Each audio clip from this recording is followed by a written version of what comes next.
ये कहानी एक बंगाल के छोटे से गांव की है जो एक भयानक रहस्य से घिरा हुआ था।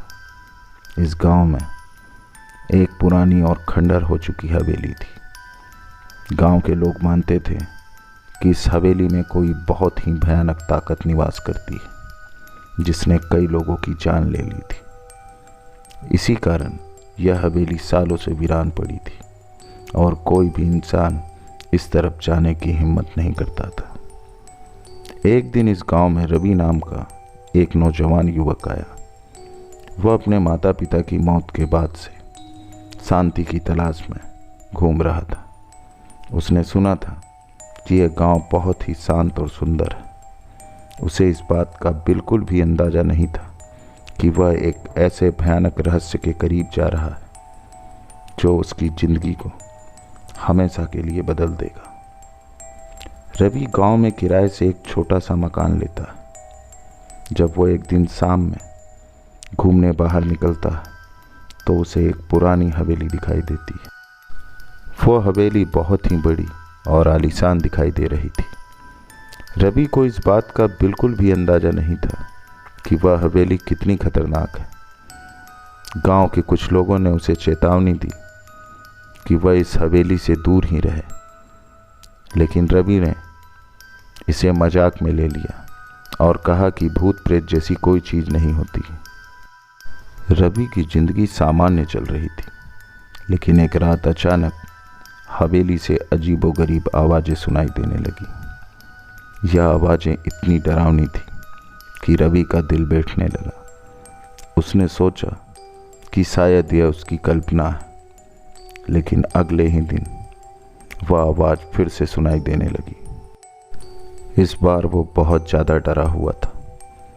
उसने फैसला किया कि वह खुद जाकर देखेगा कि हवेली में क्या हो रहा है। वह गांव के कुछ लोगों के साथ हवेली के पास गया, लेकिन किसी ने अंदर जाने की हिम्मत नहीं की। सभी ने उसे समझाया कि वह भी अंदर न जाए, लेकिन रवि ने किसी की बात ना सुनी और अकेला ही हवेली के अंदर चला गया। रवि जैसे ही अंदर पहुंचा, उसे वहां बहुत ही अजीब सा महसूस हुआ। हवेली का वातावरण बहुत ही भारी और खौफनाक था। हर कोने में अंधेरा था और दीवारों पर खून के धब्बे लगे हुए थे। रवि का दिल तेजी से धड़कने लगा। उसे ऐसा लग रहा था जैसे कोई उसे देख रहा हो। वह हवेली के एक पुराने कमरे में पहुंचा, जहां उसने देखा कि एक पुराना दर्पण रखा हुआ है। उसने जैसे ही उस दर्पण में देखा, उसे अपनी परछाई दिखाई दी, लेकिन वह परछाई उसकी नहीं थी। दर्पण में एक खून से सना हुआ चेहरा दिखाई दिया। वह चेहरा एक महिला का था, जो देखने में बहुत ही भयानक और डरावनी लग रही थी। उसके लंबे बाल हवा में उड़ रहे थे और उसकी आंखों से खून टपक रहा था।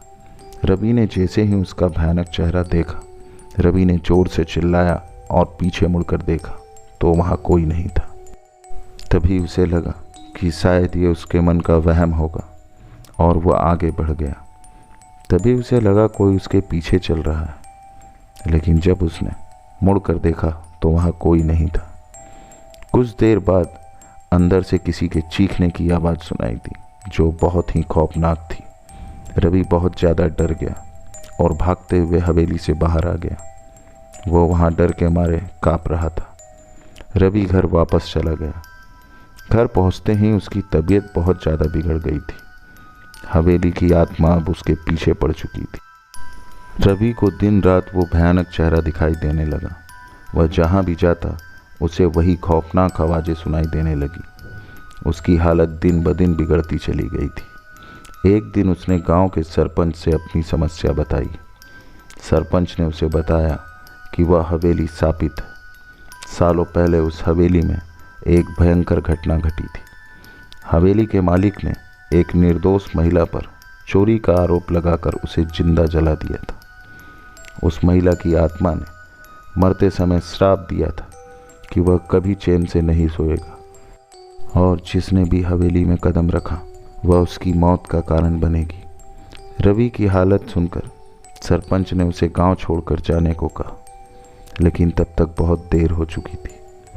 रवि ने फैसला किया कि वह गांव छोड़ देगा, लेकिन उस रात उसे हवेली से एक भयानक आवाज़ सुनाई दी। रवि नहीं चाहता था कि गांव के लोग और खतरा उठाएं, इसलिए वह एक बार फिर से हवेली में गया। हवेली के अंदर उसे वह भूतिया महिला दिखाई दी। रवि ने उससे कहा, क्या चाहिए तुझे?